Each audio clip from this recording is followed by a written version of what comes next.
జై దుర్గా భవాన్. ఈరోజు దుర్గమ్మ సందేశం ఏంటి అంటే, ఇలా చూడమ్మా, ఈ క్షణంలో ఇప్పుడు నువ్వు ఏ బంధాన్ని తలుచుకుని ఇది వింటున్నావో సరిగ్గా ఆ బంధమే 10 నిమిషాలు నీ వశమవుతుంది. నీకు దగ్గరవుతారు. నీ జీవితంలో మునుపెన్నడూ లేని సంతోషాన్ని, ఆనందాన్ని, ఆశ్చర్యాన్ని అన్నిటినీ కూడా నీకు అందిస్తారు. నిశ్చింతగా ప్రశాంతంగా ఉండు. ఖచ్చితంగా నీ జీవితం నీకు నచ్చినట్లుగా మారుతుంది. మార్చడానికే కదా ఈ దుర్గమ్మ నీకు తోడుగా ఉన్నది. మరి ఇకెందుకు దిగులు, ఎందుకు భయం, ఎందుకు ఇంకా కూడా వెనకడుగు వేస్తున్నావు చెప్పు. నిశ్చింతగా ప్రశాంతంగా ఉండు. ఈ దుర్గమ్మ ఎల్లవేళలా అనుక్షణం కూడా నీకు తోడుగానే ఉంటాను. నీ నీడలా నీ పక్కనే ఉంటాను. అమ్మ నీకు తోడుగా ఉన్నంత వరకు ఎలాంటి దిగులు, భయము, బాధ ఇవి ఏవి కూడా అవసరం లేదు. ఎందుకు నువ్వు భయపడుతున్నావు చెప్పు. ఇక నీ కష్టాలకు పరిష్కారం దొరుకుతుందని ఎంతో ఆశతో నువ్వు తిరుగుతూ ఉన్నావు కదా. ఈ లోకమంతా దిక్కులు చూడడం ఇక ఆపేసేయమ్మా. నా పిలుపును విను. నీ వేదన చూడలేకే సాక్షాత్తు దుర్గమ్మ నేనే నీకు కలలో వచ్చి నీకు పరిష్కారం ఇస్తాను. నీ ముందు నిలబడతాను. ఒక్కసారి నీ మనసు తలుపును తెరిచి చూడు. నన్ను లోపలికి ఆహ్వానించు. ఇక నువ్వు పడుతున్నటువంటి బాధ, సంఘర్షణ, నీ హృదయం లోపల రగిలిపోతున్న అశాంతి అన్నీ కూడా ఈ దుర్గమ్మకి తెలుసు. నువ్వు ఏకాంతంలో బాధపడుతున్న ప్రతి కన్నీటి చుక్క కూడా ఈ దుర్గమ్మ హృదయాన్ని తాకింది.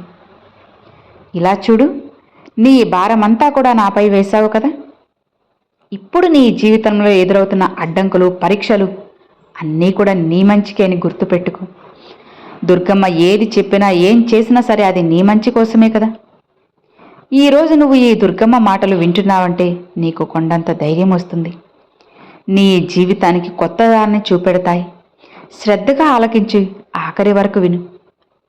ఇదిగో చూడు, ఒక్కసారి నా వంక చూడు. నీ కళ్ళల్లో కనిపిస్తున్నటువంటి, గుండెల్లో రగులుతున్నటువంటి అశాంతి ఈరోజు నేను తొలగించబోతున్నాను. నీ ఇంటికి స్వయంగా ఈ దుర్గమ్మ రాబోతున్నాను. నీ ఇంటి గడప దాటి లోపలికి వస్తున్నాను. నీ కన్నీళ్లు ఆపేసే.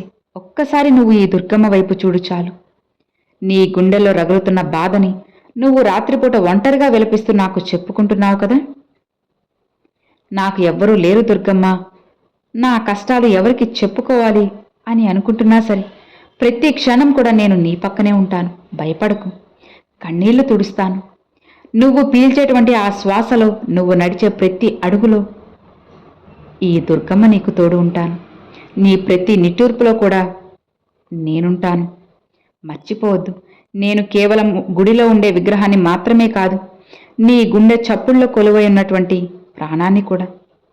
నీవు ఈ ప్రపంచంలో ఏ మూల ఉన్నా సరే, ఆపదలో ఉన్నా సరే, ఏ ఆర్తనాదం కూడా ప్రతిదీ నాకు వినిపిస్తుంది. నిశ్చింతగా ఉండు. ఇక నువ్వు కార్చేటువంటి ప్రతి కన్నీటి చుక్క నా హృదయాన్ని తాకుతుంది. నీ కష్టమంటే నా కష్టమే కదా. అది నువ్వు కష్టంగా భావిస్తున్నా, అందుకే ఇప్పుడు నా మాటలు వింటున్నా. నీ సమస్యలు నా పాదాల చెంత వదిలేసే. ప్రశాంతంగా ఉండు, నిశ్చింతగా ఉండు. నువ్వు నా బిడ్డవి, దుర్గమ్మ బిడ్డవి. అలాంటిది నిన్ను అనాథగా వదిలేయడం నేను చేస్తానా చెప్పు. నిశ్చింతగా ఉండు. నువ్వు ఇప్పుడు ఎవరినైతే, ఏ బంధమైతే నీకు కావాలని చెప్పి వాళ్ళని కోరుకొని, ఇది తలుచుకొని వింటున్నావో, ఎవరైతే దూరమయ్యారు చెప్పి అనుకొని నువ్వు బాధపడుతున్నావో, ఇక ఆ బంధాన్ని నీకు దగ్గర చేయబోతున్నాను. ఇక ఏమాత్రం కూడా నువ్వు భయపడాల్సిన అవసరం లేదు. ఈ దుర్గమ్మ నీకు తోడు ఉన్నంత వరకు ఎలాంటి భయం, బాధ ఏవి కూడా నిన్ను కాదు కదా, నీ నీడను కూడా తాకలేవు. ఈ దుర్గమ్మ నీకు తోడు ఉంది. నీ జీవితాన్ని నీకు దగ్గర చేస్తాను. ఇక నువ్వు ఎప్పుడూ భయపడకు, బాధపడకు. నీ బంధాన్ని నీకు దగ్గర చేసి స్వచ్ఛమైన జీవితాన్ని అందిస్తాను. నీ జీవితాన్ని నేను నడిపిస్తాను. లోకంలో మనుషులను విమర్శించచ్చేమో, నీ ఆత్మీయులు నిన్ను అర్థం చేసుకోక నిన్ను బాధ పెట్టచ్చేమో, అలానే నువ్వు నమ్మిన వారు నీకు వెన్నుపోటు కూడా పొడవచ్చేమో. కానీ ఒక్కటి మాత్రం గుర్తుపెట్టుకో, ఈ దుర్గమ్మ ప్రపంచమంతా కూడా ఈ దుర్గమ్మే ఉంది. ఇది ఒక మాయాజాలం. ఇక్కడ ఏదీ శాశ్వతం కాదు. బంధాలు, అనుబంధాలు ఇలా చెప్పుకుంటూ పోతే అన్నీ కూడా తాత్కాలికమే.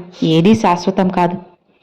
ఎప్పుడైనా సరే గుర్తుపెట్టుకో, ఏదైనా సరే అసలు ఈ లోకంలో శాశ్వతం కాదు. నువ్వు నమ్మిన వారు నిన్ను మోసం చేసినప్పుడు, నిన్ను నువ్వు ప్రేమించిన వారు నిన్ను కాదు అన్నప్పుడు నీకు కలిగే ఆ నిరాశ, ఆ వేదన నిన్ను నా వైపు మళ్ళిస్తుంది. ఆ బాధ కూడా నీ మంచికే అని తెలుసుకో. ఎందుకంటే ఆ కష్టాలు నిన్ను అసలైన సత్యం వైపు నడిపిస్తాయి. నువ్వు అందరినీ నమ్మావు, అందరి కోసం కష్టపడ్డావు. ఒక్కసారి ఈ దుర్గమ్మని నమ్మి చూడు, నా చెయ్యి పట్టుకుని నడు, అన్నీ నీకే తెలుస్తుంది. దుఃఖ సముద్రాన్ని నేను దాటించేస్తాను, ఆ బాధ్యత నాది. నేను నీకు ఇచ్చే అభయం ఎప్పుడూ కూడా మారదమ్మా.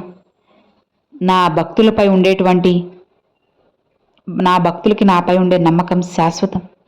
నీ ఇంటి గుమ్మం వద్దనే నిలబడి ఉన్నాను. ఎప్పుడెప్పుడు తలుపు తీస్తావని ఎదురు చూస్తూ ఆశగా ఉన్నాను. తలుపు తీయడం అంటే కేవలం ఇంటి గుమ్మం తలుపులు మాత్రమే కాదు తల్లి. నీ మనసులో ఉన్న అహంకారం, భయం, వీటన్నిటిని దాటి నన్ను పరిపూర్ణంగా నమ్మటమే. అవునమ్మా, నువ్వు నన్ను లోపలికి ఆహ్వానిస్తే నీ ఇంట్లో ఉండే దరిద్రాన్ని, అశాంతిని పూర్తిగా పారద్రోలి నీ ఇంట ఐశ్వర్యాన్ని, సుఖశాంతులు నింపుతాను. నీకు నాపై నమ్మకం, విశ్వాసం ఎంత గొప్పదైతే నేను నీకిచ్చే ప్రతిఫలం అంతకన్నా 1000 రెట్లు ఎక్కువగా ఉంటుంది. తల్లి, నీవు పిలవకుండానే నీ ఇంటికి వచ్చానంటే నువ్వు నీ ఆవేదన నన్ను ఎంతలా కదిలించిందో నువ్వే ఆలోచించుకో. నీ కష్టాలన్నీ నావే, నీ బాధ్యతలన్నీ నావే, నువ్వు పడే ఇబ్బందులన్నీ కూడా నావే. నా నామాన్ని స్మరిస్తూ నీ యొక్క ధర్మాన్ని నిష్కల్మషంగా నిర్వహించు. మిగతాదంతా కూడా ఈ దుర్గమ్మ చూసుకుంటాను. చాలామంది నా బిడ్డలు, నాకెవరున్నారు, నా దుర్గమ్మ తప్ప, మేము ఎప్పటినుంచో మంచి పనులు చేస్తున్నాము, ఎవ్వరికీ హాని చేయడం లేదు, మరి మాకెందుకు దుర్గమ్మ ఇన్ని కష్టాలు వస్తున్నాయని. ఇలా చూడమ్మా, పొలంలో ఉన్నటువంటి కలుపు మొక్కలు పీకేస్తేనే కదా పంట బాగా పుష్కలంగా పండేది. బంగారం అగ్నిలో కాలితేనే కదా విలువైన ఆభరణంగా మారేది. జీవితంలో వచ్చే కష్టాలు కూడా అలాంటివి. నీలో ఉన్న చెడు గుణాలను, నీ పూర్వజన్మ కర్మలు అన్నిటినీ కడిగేసి నిన్ను నిర్మలమైన, స్వచ్ఛమైన బంగారంలా, నా కన్న బిడ్డలా మార్చడానికి చిన్న చిన్న పరీక్షలు నీకు వస్తున్నాయి. అంతే, వాటిని నువ్వు తట్టుకునే శక్తిని నీకు ప్రసాదిస్తాను. కష్టాల్లో ఉన్నప్పుడు మనిషి దేవుణ్ణి తలుచుకుంటాడు.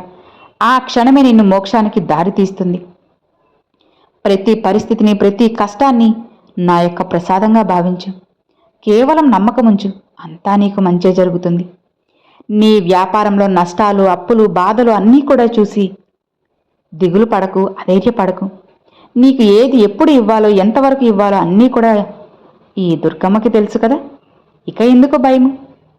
ఒక్కొక్కసారి నువ్వు అడిగిన సమయానికి ఇవ్వకపోవచ్చు. ఎందుకంటే అది ఆ సమయంలో నీకు హాని చేస్తుందని నాకు తెలుసు కాబట్టి. నేను నీకు మేలు చేసేదాన్నే కానీ కీడు మాత్రం చేయనమ్మా. నీకు అవసరమైందే చేస్తాను. ఓర్పు వహించు, నాపై పూర్తి నమ్మకంతో ఉండు చాలు.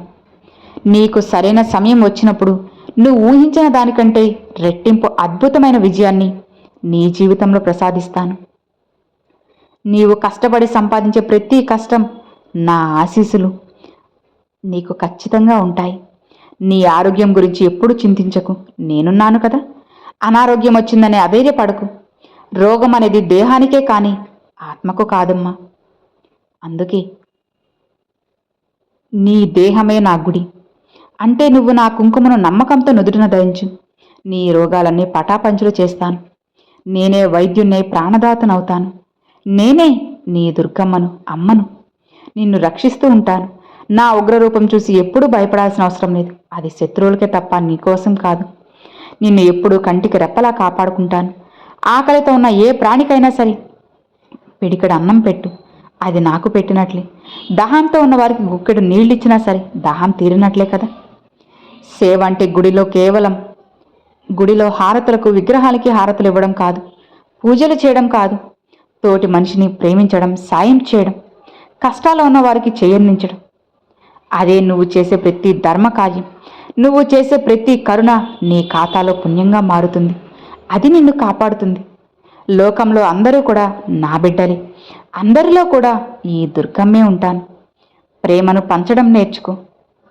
ఇక నీ జీవితం ధన్యమైనట్లే. నా కరుణకు పాత్రుడు అవుతావు. కాలం ఎప్పుడూ ఒకేలా ఉండదు. సుఖ దుఃఖాల చక్రం లాంటివి. ఈరోజు కష్టం వస్తే రేపు ఖచ్చితంగా ఆనందం ఉంటుంది. ఈరోజు చీకటి ఉంటే రేపు ఖచ్చితంగా వెలుగు అనేది ఉంటుంది. అది సృష్టి ధర్మం. చీకటి తర్వాత వెలుగు ఖాయం. ఇక నీ జీవితంలో ఉన్నటువంటి ఆ యొక్క కష్టాలు చీకటి తర్వాత తొలగిపోతాయి. నా దయతో నీ జీవితం ఇక దగదగా వెలిగిపోతుంది. నువ్వు అగాధమైనటువంటి లోయలో పడిపోతున్నట్లుగా, నీకు ఎవ్వరూ తోడుగా లేనట్లుగా చీకట్లో ఉంటే నా అదృశ్య హస్తాలు నిన్ను పట్టుకోవడానికి సిద్ధంగా ఉంటాయి. నువ్వు నన్ను నమ్ముకున్నావు కదా, ఆ నమ్మకమే నీకు పెద్ద ఆయుధం. అసాధ్యమైన దాన్ని కూడా సుసాధ్యం చేసే శక్తి నా కరుణకు ఉంది. ఇక నీ జీవితంలో మూసుకుపోయిన తలుపులన్నీ కూడా అతి త్వరలో ఒక్కొక్కటిగా తెరుచుకుంటాయి. భయపడకు. ఇక నీకు కావలసిన సరైన మార్గాన్ని నేనే స్వయంగా నీ వేలు పట్టి మరీ నడిపించి మరీ చూపిస్తాను. ఇక నువ్వు చేయాల్సిందల్లా కూడా నాపై అపారమైన విశ్వాసం ఉంచు చాలు. నా మాటల్ని నువ్వు నమ్ము. నీ జీవితం పూల బాటలా మారుతుంది. ఇది ముమ్మాటికి సత్యమే. ఇక నువ్వు పడే వేదనలో నేను నీకు తోడుంటాను. నీ గెలుపులో నేను నీ ముందే ఉంటాను. నేను ఎప్పుడూ కూడా నా భక్తులను ఖాళీ చేతులతో తిప్పి పంపించను. నీ హృదయంలో నన్ను ప్రతిష్ఠించావు కదా, ఇక నువ్వు ఎక్కడికి కూడా రావాల్సిన అవసరం లేదు, నన్ను వెతకాల్సిన అవసరం లేదు. నేను నీలోనే ఉన్నానమ్మా. భయపడకు తల్లి, నిశ్చింతగా ఉండు. నీలోనే ఉండి నీ కష్టాన్ని నేను పరిష్కరిస్తూ ఉంటాను. నువ్వు ఇన్నాళ్ళు అనుభవించిన అప్పుల బాధలు, దరిద్రం అన్నీ కూడా నా కరుణా కటాక్షాలతో పటాపంచలైపోతాయి. ఇక నీ ఇల్లు సిరి సంపదలతో మంగళకరమైన అక్షయపాత్ర అవబోతుంది. నీ జీవితం ఇక సంతోషంగా ఉండబోతుంది.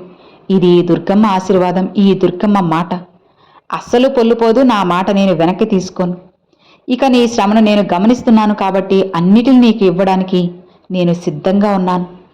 భయపడకమ్మా. కష్టాలు అనుభవించే రోజులు ఇక ముగిసిపోయాయి. నువ్వు రాజులా గంభీరంగా బ్రతికే రోజులు వచ్చేశాయి. అలానే భవిష్యత్తు గురించి అస్సలు భయపడకు, బాధపడకు. రేపేమవుతుందో, తర్వాత ఏం జరుగుతుందో అన్న ఆందోళన అస్సలకే వద్దు. నీ కంటి మీద కునుకు లేకుండా వచ్చే ఆలోచనల గురించి పట్టించుకోకు, పక్కన పెట్టి. రేపటి బాధ్యత నాది. నువ్వు నా బిడ్డవి. నీ క్షేమమే నా కర్తవ్యం. నీ జీవితంలో రాబోయే మలుపులన్నీ కూడా నీ మేలు కోసమే అని తెలుసుకో. అది నీకు ఇప్పుడు అర్థం కాకపోయినా సరే నువ్వే ఖచ్చితంగా ఒప్పుకుంటావు. ఏం జరిగినా సరే నా సంకల్పం అని భావించు. అప్పుడు నీకు భయం ఉండదు, బాధ ఉండదు. నువ్వు కోరిన లక్ష్యాన్ని చేరుకోవడానికి కావలసిన బుద్ధిని, ధైర్యాన్ని నేను ప్రసాదిస్తాను. భయపడద్దమ్మా. సంతోషంగా నిశ్చింతగా ఉండు. అన్నిటినీ నీకు అందచేస్తాను. జీవితాన్ని నీకు నచ్చినట్లుగా మారుస్తాను. నువ్వు నా నామాన్ని స్మరిస్తూ ఉన్నావు కదా, ఇక ఎందుకు దిగులు, ఎందుకు భయం చెప్పు. నన్ను నమ్మిన నా బిడ్డలకు ఎప్పుడూ కూడా నేను మంచే చేస్తాను. హాయిగా ప్రశాంతంగా ఉండు. ఈ దుర్గమ్మ నీకు తోడు ఉన్నంత వరకు ఎలాంటి దిగులు, భయము, బాధ ఏవీ అవసరం లేదమ్మా. ప్రశాంతంగా ఉన్నావంటే అన్నీ మారుతాయి. నీ జీవితం కూడా మారుతుంది. నిశ్చింతగా ఉండు అని ఈరోజు దుర్గమ్మ ఈ సందేశం అండి. సో విన్నారు కదండి, ఈరోజు దుర్గమ్మ పంపించిన ఈ మంచి సందేశం మీ అందరికి నచ్చింది, అర్థమైంది అని అనుకుంటున్నాను. నచ్చితే ఒక చిన్న లైక్ చేయండి. మరికొంతమంది మీ ఫ్రెండ్స్ అండ్ ఫ్యామిలీస్కి షేర్ చేయండి. ఫస్ట్గా మన ఛానల్ చూసేవాళ్ళు సబ్స్క్రైబ్ చేసి సపోర్ట్ చేయండి ఫ్రెండ్స్. Thanks for watching. జై దుర్గా భవాని.